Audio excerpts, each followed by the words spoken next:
गुजरात प्रदेश Bharatiya Janata party के अध्यक्ष श्रीमान फळदू जी, भाइयों और बहनों,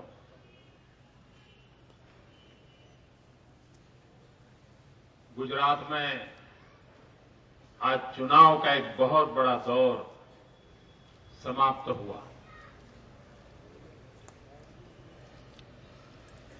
कुछ दिन पूर्व महानगर पालिका के चुनावों के नतीजे आए थे। उसके कुछ दिन पूर्व कठलाल के चुनाव का नतीजा आया था। एक प्रकार से एक ही भीतर लगातार 3 विजय और तीनों अभूतपूर्व विजय प्राप्त करके गुजरात की जनता ने अपने मन की इच्छा को प्रकट कर दिया है। मैं आज जब चुनाव नतीजे देख रहा था तो ये साफ नजर आ रहा है कि पिछले 60 साल से हिंदुस्तान की राजनीति में एक भाई तुम्हारी यहाँ गाड़ियों बड़े तो पाछड़ रखो, कौन वो है?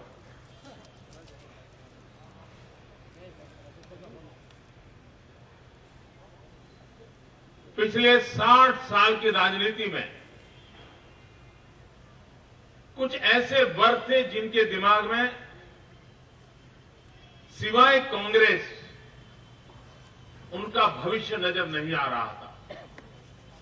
जब मैं इस चुनाव के नतीजे देख रहा था तो साफ दिखाई दे रहा है कि गुजरात के गरीब परिवारों ने सर्वाधिक विश्वास इस चुनाव में भारतीय जनता पार्टी के लिए प्रकट किया और गरीब कल्याण मेले ने गरीब से गरीब व्यक्ति में विश्वास पैदा किया है कि भारतीय जनता पार्टी गरीबों की बातें करने वाली पार्टी नहीं है, योजनाबद्ध तरीके से गरीबी के खिलाफ लड़ाई लड़ने का निष्ठापूर्वक प्रयास करने वाली, गरीबी से मुक्ति दिलाने के लिए आवश्यक सारे उपाय करने वाला ये दल है। और इसलिए साफ नजर आ रहा है कि इस चुनाव में गरीब तबके के लोग जिन्होंने सिर्फ भारतीय जनता पार्टी की तरफ एक विश्वास के साथ मतदान किया है। दूसरी बात साफ उभर करके आ रही है कि पूर्वी गुजरात, उमरगाम से अंबाजी तक का पूरा ट्राइबल बेल्ट, आमतौर पर वहां हमारे लिए जगह नहीं होती थी, लेकिन आदिवासी वनवासी भाइयों ने वनबंधु कल्याण योजना हो, गरीब कल्याण मेला हो, आदिवासियों को जमीन के पट्टे देने हो, ये जो गवर्नमेंट का प्रोएक्टिव परफॉर्मेंस है जिसके कारण आदिवासी समाज को लगा है कि मूलभूत समस्याओं का समाधान करने की अगर कोई व्यवस्था विकसित हो रही है तो भारतीय जनता पार्टी की कार्यशैली में हो रही है।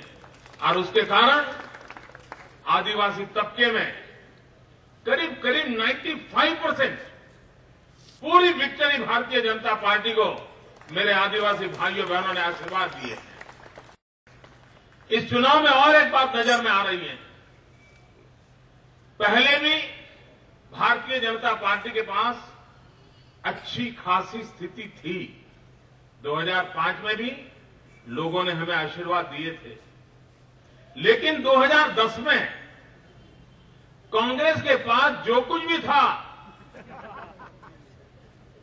उसमें भी करीब 1000 बैठकें उन्होंने गंवाई हैं।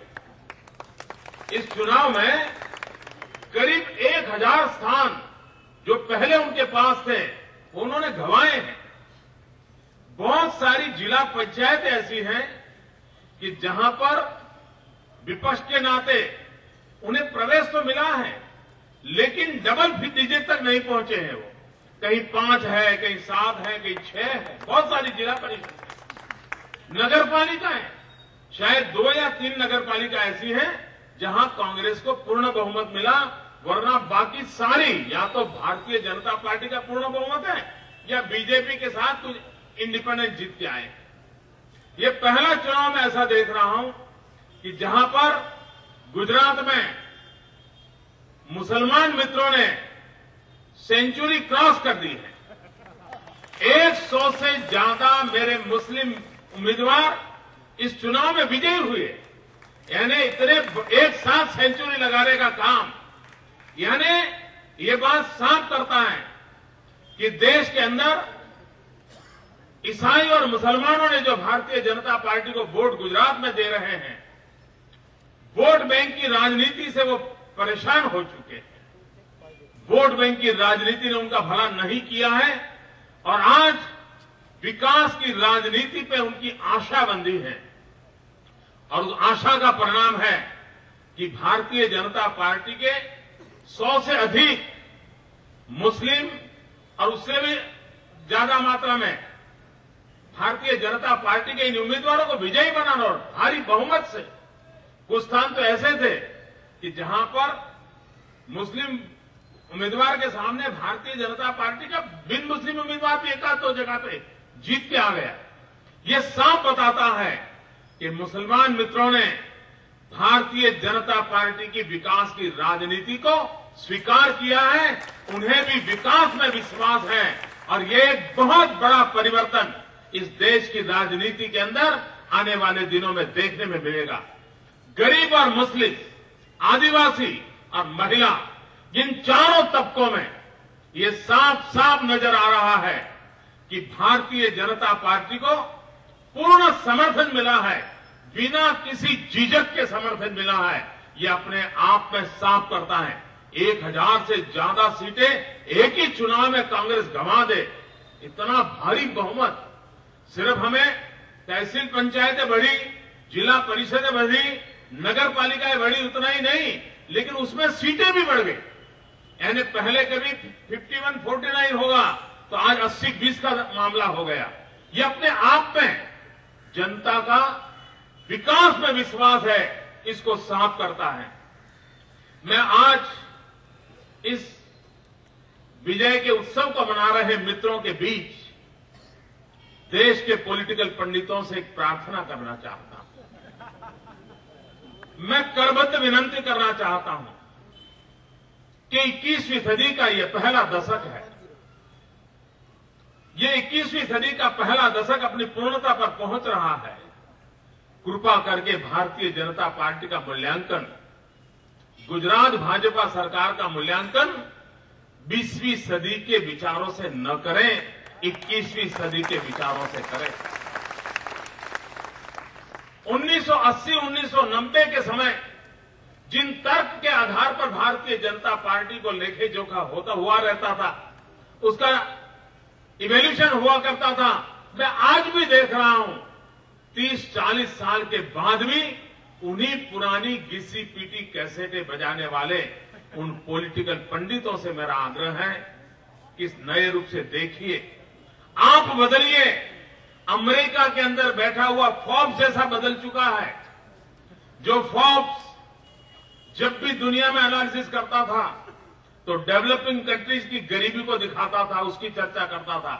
हिंदुस्तान की कभी चर्चा करता था तो चाइल्ड लेबर की चर्चा करता था, हिंदुस्तान की कभी चर्चा करता था तो एक्सप्लॉयटेशन ऑफ वीमेन की चर्चा करता था। ये पहली बार हुआ है कि अमेरिका की इतनी बड़ी सर्वमान्य इंस्टीट्यूशन, जिसके एक एक शब्द को पूरी दुनिया में बड़ी ताकत के साथ माना जाता है, उस फोर्ब्स ने अभी अभी अपना सर्वे दिया है। उस सर्वे में उसने गुजरात की भरपूर तारीफ की है और उसने साफ कहा है कि गुजरात जिस ताकत के साथ आगे बढ़ रहा है, जिस रंग रूप के साथ बढ़ रहा है, वो सिंगापुर और मलेशिया की स्पर्धा में आके खड़ा हो गया है, एक डेवलप कंट्रीज के मुकाबले में आके खड़ा हो गया है। वो अहमदाबाद शहर की चर्चा करते हुए फोर्ब्स अपना रिपोर्ट में कहता है कि अहमदाबाद के विषय में पुरानी सोच बदलनी पड़ेगी।